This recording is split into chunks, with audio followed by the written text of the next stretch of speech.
You know, I've got all this stuff to do right now. I've got assessments that are just piling up. And you know what I've spent the last 2 hours doing? Watching YouTube videos. I just said to myself, I'll just watch one, just to, get into the rhythm. And then all of a sudden those playlists started freaking killing me. 2 hours later, done nothing but procrastinate.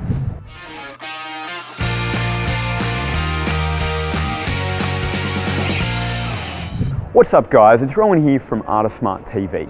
Ultimately, we all procrastinate too much. That's just the reality. But one of the really interesting things from the thousands of top performing students we've interviewed is that we discovered that top performing students procrastinate less.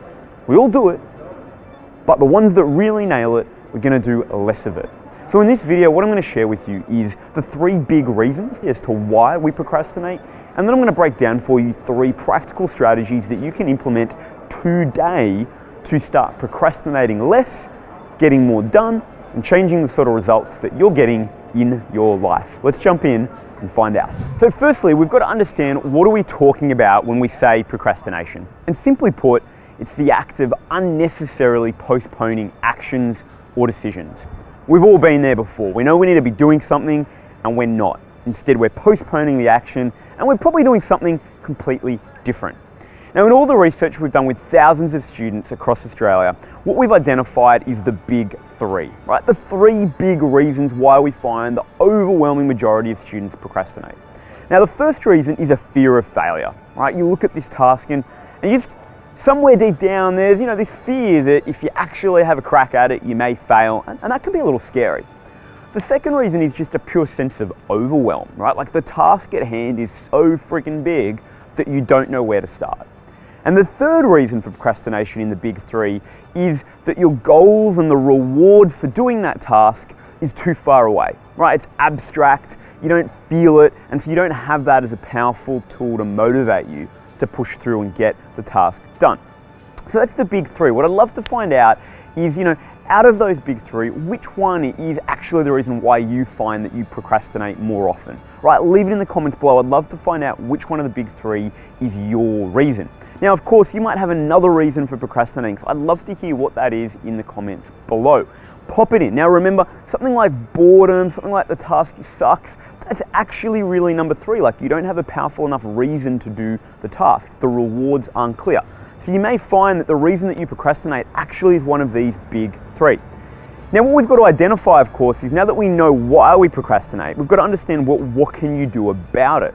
And what's really interesting with these big 3 is that the top 2, the first 2, right? The fear of failure, the sense of overwhelm. The problem in both those cases is that the task at hand is overwhelming, it's big, it's scary.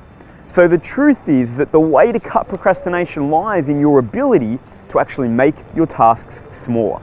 So we're going to jump in and look at 3 strategies that you can use that's going to make a humongous difference in you reducing your procrastination. So the first strategy that you can use to overcome procrastination is something called the Pomodoro Technique. Now you might be thinking, Pomo what? But Pomodoro is basically Italian for tomato. Now the story goes that there was a guy from the US that was on exchange in Italy and he was suffering massive procrastination. Had all these assessments due, couldn't get anything done. And so all he had when he looked around his house he was staying at was an old school tomato shaped cooking timer. One of these ones that you'd wind up and it'd tick down and then it'd tell you when the food was ready to be pulled out of the oven. Now that's all he had, it was a tomato timer. And so he, as a result, used this to create a technique that is now known as the Pomodoro Technique. And it's incredibly simple. Basically, what it is you set yourself a 25-minute increment of study. That's it, no big study periods, because again, remember the issue is that the big and, the largeness of the task, the overwhelming nature of the task is one of the reasons why you're not getting started. So the principle is 25-minute increment. You say, I'm gonna just set my timer on your phone, whatever it is, for 25 minutes. And then you're gonna sit there, and you've got 2 options when you sit there. You either do the work, or you sit there and do nothing. You can still procrastinate, but you have to do nothing while you procrastinate. Now what you'll discover is that you'll start getting itchy and you'll just start going, screw it, I might as well just do it and get in and do a little bit of work. Now the reason it's 25 minutes is it's short, okay? That's easy to commit. So we've all sat through something, class at school, right? A TV show that you thought was boring that you're like, yeah, this isn't so good. So we've all proven to ourselves that we can sit through a 25-minute increment. So the goal then is you do 25 minutes and then you can go off, procrastinate, take a quick break, do whatever. You come back, you do another 25. You go off, procrastinate, relax, come back, do another 25. And so your goal is to put together sequences of Pomodoros. So you might say to yourself, I'm just going to get started today and do 1. Or you might say, hey, my goal today is to get 3 done, which will then mean that you've done 3 25-minute focused, non-procrastination, hopefully sets of study. So that's technique number 1, incredibly simple. It's called the Pomodoro Technique, 25 increments of study. So strategy number 2 to overcoming procrastination is something called chunking. Now remember that one of the reasons we procrastinate is because the size of the task feels so overwhelming. Right, so to overcome that, what we want to try to do is we want to try to make the task actually as small as possible, as achievable as possible.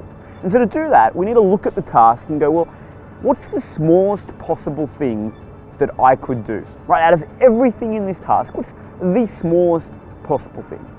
So I want you to write that down and then do that. That's it. That's how simple it is. Identify the smallest possible task and just do that. So you're not setting out to complete the whole task and get it all done, because honestly, that's why you're procrastinating. It's about just identifying the smallest possible task and doing that. And then once you've done that, you identify the next smallest possible task. Now the goal here is it's just about getting you started. Because let's be honest, that's the problem, right? You need to get started. Once you're started, I'm sure you found that you actually get the momentum going and things kick into gear.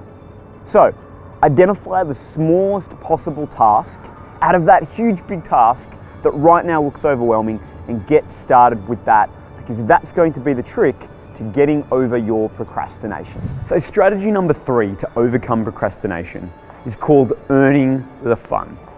Remember that one of the reasons why you're procrastinating is because the task is boring, you're not motivated, and your goal, right, your reward for doing the work is so far away, or it's really abstract. So for example, it might be an ATAR, right? You're saying I've got to do this work because it's going to help me get a better ATAR.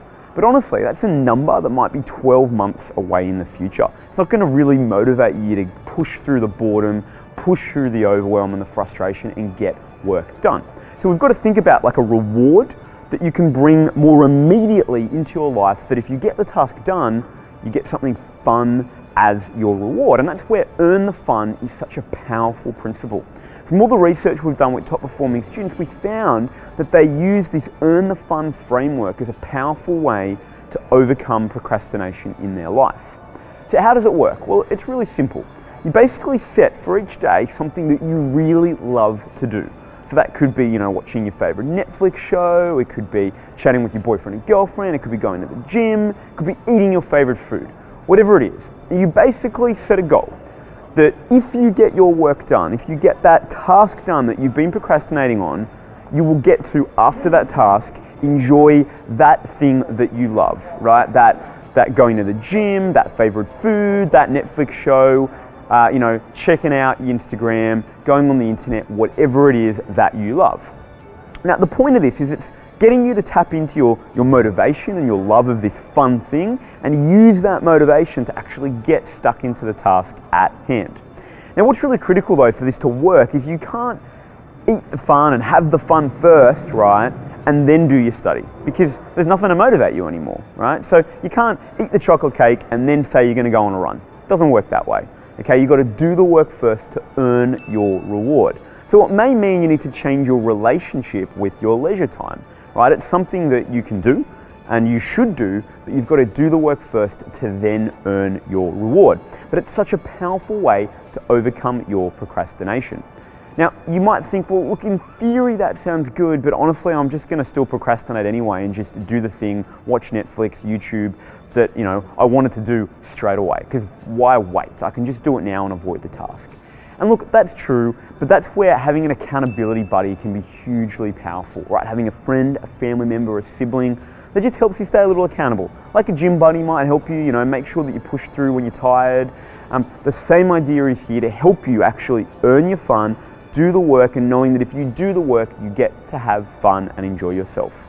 So it's the third principle, guys, the third strategy that you can use to overcome procrastination, because it's going to be targeting that fact that right now your rewards are really far away, they're abstract, and they're not going to be powerful enough to motivate you. I'd love to hear, out of the 3 strategies I've shared, which one are you going to apply and use in your own life? Leave it in the comments below. I'd love to find out. Of course, if you've got other strategies that you found have worked even better than these 3 to overcome procrastination, share it in the comments as well. I'd love to hear it, as I'm sure other students would who are probably procrastinating while watching this video. And of course, if you haven't, guys, hit that subscribe button. At least that way you can convince yourself you're procrastinating productively for 5 minutes every week on YouTube, because we bring videos every single week. So I will see you next week.